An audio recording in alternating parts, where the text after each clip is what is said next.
Does any of you ever ask yourself, where did I come from? That is an important question.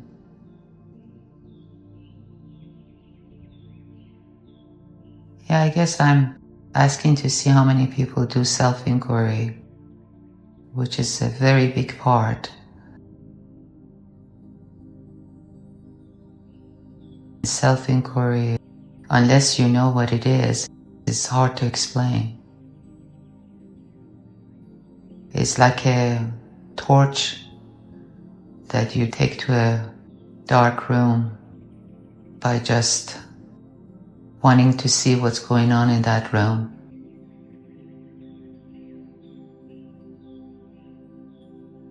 The people that are highly evolved, they say that the world is within you. But we see the world not within, but outside. Well, as long as we keep ourselves in the imprisonment of humanness, the world is outside. Because we are one individual and there are so many bodies with different individuality. Then there is trees and mountains and birds and lights and all of that. So how can we believe that the world is within?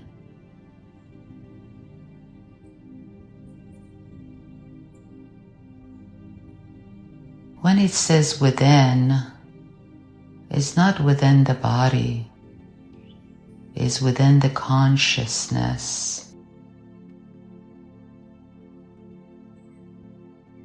There is only one consciousness, and everything appears in that one consciousness. Nothing can appear outside this consciousness.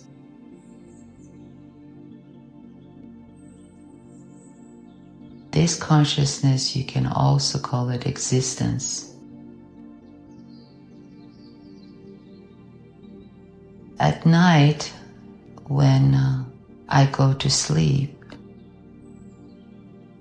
I have dreams within my individuality. In that dream, there is a world of activity. There is people, and it's very sudden. It's nothing that I planned on having. I just slept. And in the light sleep, I started seeing images.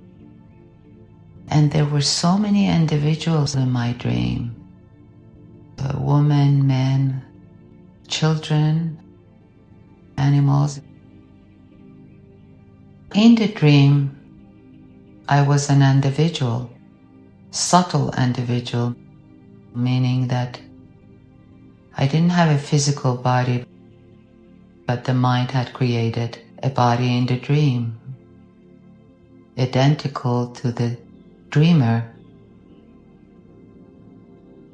If someone came to me and the entity in the dream and said, "The world is within you," I would say, "No, thank you. It is not within me, it's without me. I am just a part of this world." Where did all of this story come to be shown? In the consciousness of the dreamer. Nothing was separated from the dreamer. Even though it was imagined, but had it not been the dreamer, the dream would have not existed. In my dream, I go to a deep sleep where I surpass. I go beyond the state of dreaming as a dreamer in the bed. I go to a deep sleep where there is no mind, there is no entities, there is not even a dreamer. It just is. I can't say there is no existence because it is. Dreamer didn't go anywhere. Now I wake up in the morning after my dream state in a deep sleep, and I find myself in this dream, in our day-to-day life. Again, if we look at it as an entity in the dream, or as somebody in the dream is outside of us. The world, I'm talking about the world being outside of us. But the whole world is in that consciousness that is being conscious of it.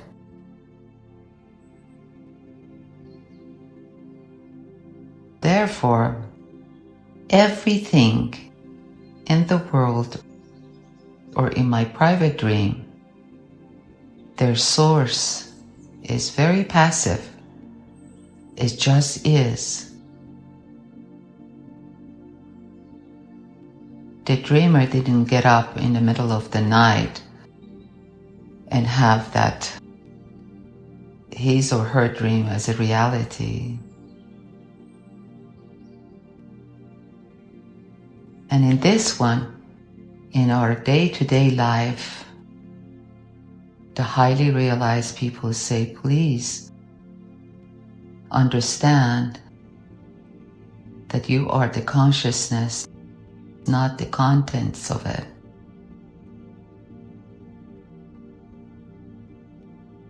And that means self-inquiry.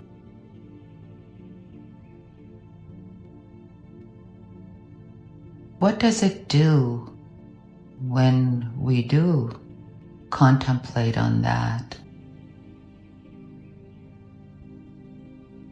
My experience is that when we contemplate on that, it gives us a feeling of a deep sleep while we're living. Not that you are inactive and useless and no good. No, it's opposite of that. There is a knowingness that others that act like an individual don't know of. This is the worth of self-inquiry, to really dig into the things I have believed and caused me pain and stress and depression and ups and downs and loss. Where do I stand in it? What is going on? Of course the base is silence. Of course the base is like a deep sleep. But in order to be permanently in that state, it needs digging. It might be disappointing to some of you. It might be uncomfortable for some of you. It might be a good news for others. I'm talking, when I say I am, is the consciousness that you are talking to itself. For whatever it's worth, even to my physical, the consciousness becomes the teacher, the guru. All this understanding comes from inquiry. As we get used to this truth and contemplate, we feel expansion, because this limited self is such a bad prison. We all have beautiful lives, but it's very unstable.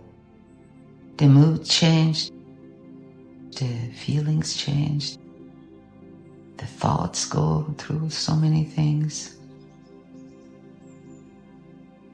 I guess I was never satisfied with a morsel of truth. There is a curiosity that is collecting information and education and all of that.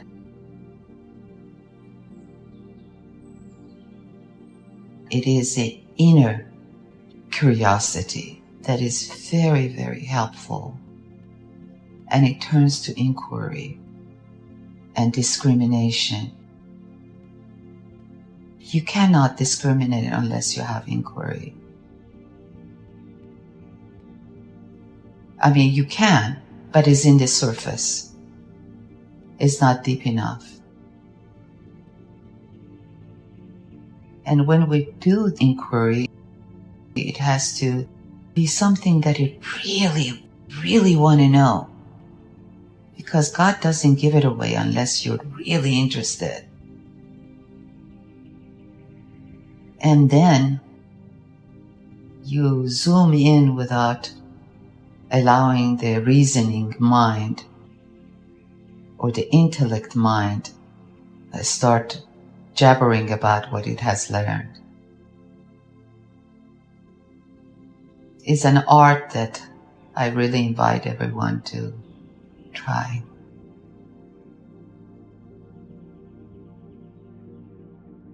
I think a lot has been said. It takes a long time to digest it if we're interested. I feel very, very fortunate to be able to talk to myself, which is the self in you, and bypass the mind and intellect and reasoning.